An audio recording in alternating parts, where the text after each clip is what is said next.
How does a property tax sale work? By the end of this video, you'll have learned how property tax sales work, the risks involved, and the steps necessary to prepare for and succeed in buying properties at property tax sale auctions.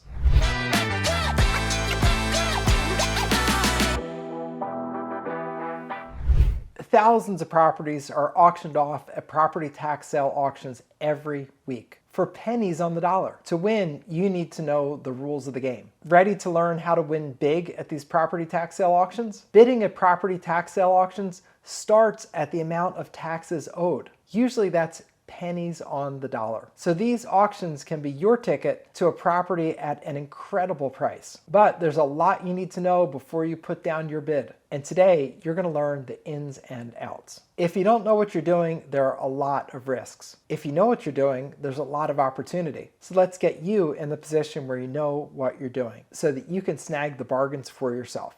At property tax sales, they sell ownership of the property. Sometimes you'll see that referred to as they sell the deed to the property. Don't confuse these with tax lien sales. That's where they sell a lien where you're going to get interest on the property, where you're not going to get the property itself. So these are tax deed auctions that we're talking about. And they're often referred to generically as tax sales. These tax sales are conducted all across America for properties where someone didn't pay their taxes for a couple of years on the property. Since the auctioneer starts the bidding at the taxes owed, it's a great opportunity to buy properties at absolute bargain prices. The sales are really exciting, and when you win a property at the property tax auction, you are going to be so excited, and if you do it right, you're going to get an amazing deal. The magic happens in the preparation for the sale. You need to check things out before you bid on a property at a tax sale auction, because they sell the properties as is, where is. They give you no guarantees or no warranties of any kind. So what you have to do once you get the list of properties that are going to be offered for sale, you have to start checking them out.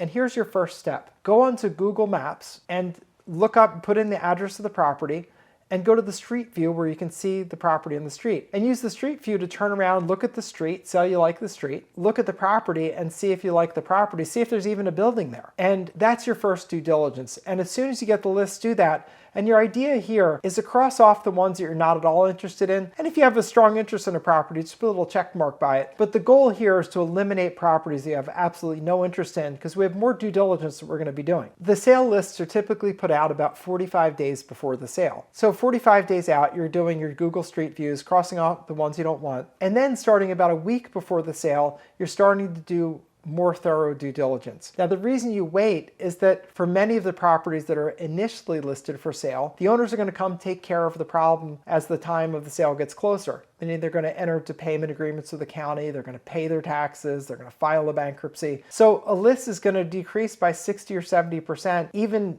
from the time the list is published to a week before the sale. So a list that was 1,000 properties is probably down to 300 properties by the time you're a week out from the sale. And then that week, more people are going to be paying, more people are going to be filing bankruptcy, more properties are going to drop off the list. And one of the great things that the counties do for you is as properties are pulled from the sale list, they indicate that. Either it disappears off the list, or more likely they just indicate not to be sold, or they put a cross through it. So that way, when you pull the list, say a week before the sale, maybe it's down to 300, you pull it up, 3 days before the sale, it's probably down to 100 properties. So it greatly reduces, and what you're going to do during that week is you're going to start driving around to look at properties. And depending on how many you have, ideally, I'd like you looking at properties where there's only 2 or 3 days to go before the sale. But if you have a lot of properties, that's not something you can pull off. So as late as you can, given how many leads are left, start driving the properties. What you want to do when you look at the property is you want to look at it, see if there's any indication of foundation damage or fire damage or water damage.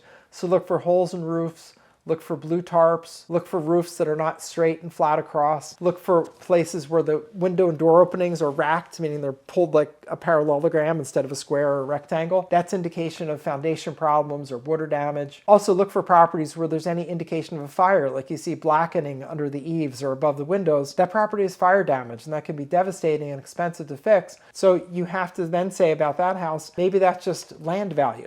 And it may be great. You might be in a neighborhood where land goes for $1 million an acre and it's wonderful. You just scrape the lot clean and you're good to go. But you do need to be aware of that because they will sell you anything. There's no warranty, no guarantee. There are no interior inspections. They don't hold an open house. So you have to be very sort of cautious and skeptical, meaning look at it and say, whatever it looks like on the outside, it's at least that bad on the inside, and just assume the worst, because you don't want to put down your hard-earned money and then find out that, oh, I was hopeful it was good, but it wasn't.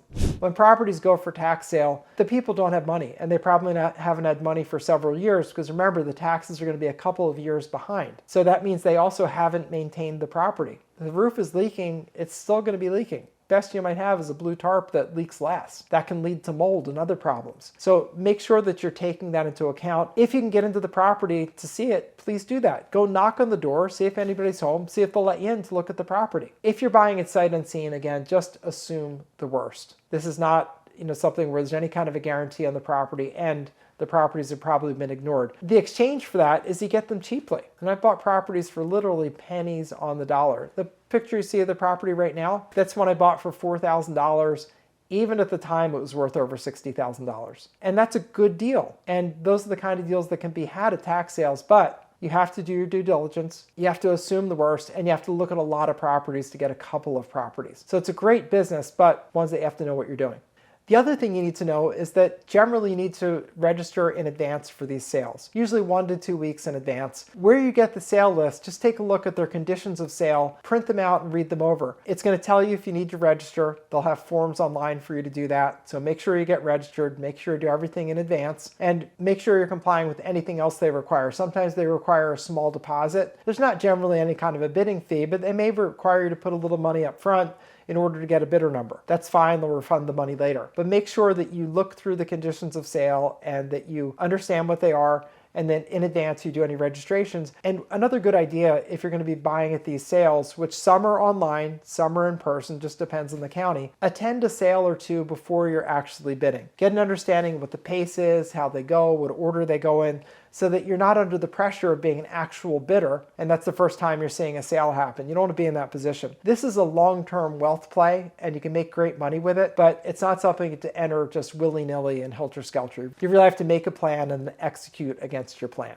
I have a good buddy of mine who's a world-class expert in buying properties at tax sales. I bought properties for many years at tax sales, but he's been doing it for more years than I have. He started in the early 90s, he's been buying consistently since then. He is the guy in this. He and I sat down recently, we were talking shop. I was talking about overages, which is a little business I do, and about tax sales, and he was talking about tax sales. We had a lot of fun, and it's very educational for you to sit in on that and learn about how these tax sales work, and he teaches the business. So if you decide there's someone you want to learn from, that is the guy that you want to learn from. So if you click on the link to that video, you can go watch that YouTube video. 10 or 15 minutes will be great. Go watch that, you'll get a good grounding on it. Tax sales are a great opportunity. You just need to educate yourself first. You can buy properties for pennies on the dollar. You just need to be cautious, know what you're doing, and the success is there to be had. So this is attorney and investor Bob Diamond. I wish you the best of luck with this. Go watch the other video. You'll dive even deeper into this, and I wish you great success at the auctions.